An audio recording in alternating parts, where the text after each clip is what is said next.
इंद्रियों का उपवास। हम जब भी उपवास के बारे में सोचते हैं तो सबसे पहले भोजन का ख्याल आता है। उपवास के लिए अलग से व्यंजन बनाए जाते हैं ताकि स्वाद भी आ जाए और अलग तरह का भोजन भी मिले। भोजन ना करने के ख्याल से हमें इतनी घबराहट होती है कि हम मानसिक रूप से बीमार हो जाते हैं।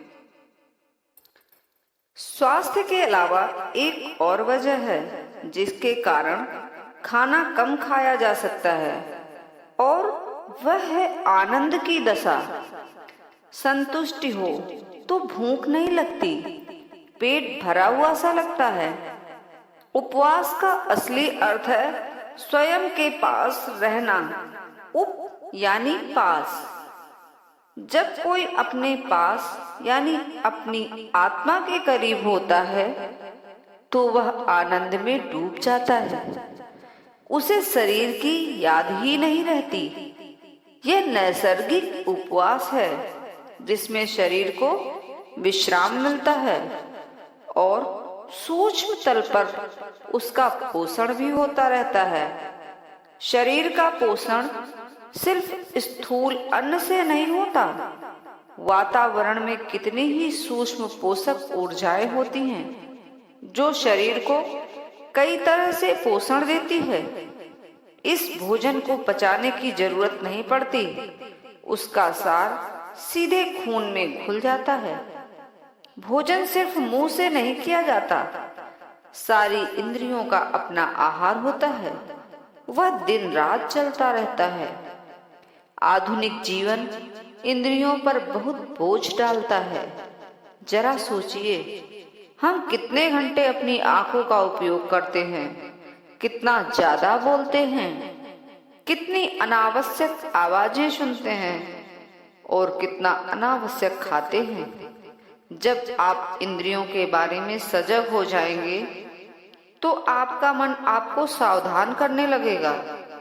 क्या इतनी फिल्में देखना या कंप्यूटर के साथ बैठना जरूरी है? इतनी नाजुक इंद्रियां कितना बोझ ढो रही हैं।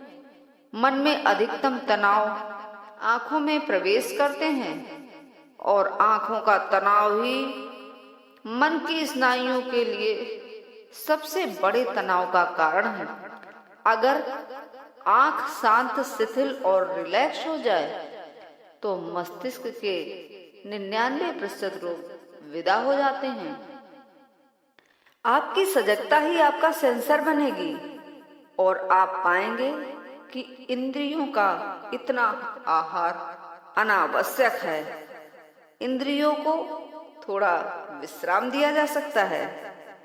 आप जितनी बातें करते हैं उनमें आधी से अधिक गैर जरूरी होती हैं। आदमी की आधी से ज्यादा शक्ति उसके शब्द ले जाते हैं। इसलिए जितना संभव हो उतना मौन हो जाएं। अकारण बातें किसी से ना पूछें, अकारण जिज्ञासाएं ना करें, व्यर्थ के सवाल ना उठाएं।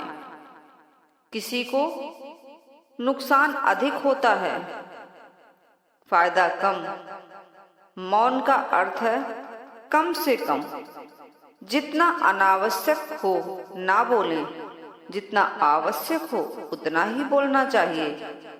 इस तरह धीरे धीरे आपकी खोई हुई शक्ति आपको मिलने लगेगी और आप ऊर्जा के पुंज बन जाएंगे।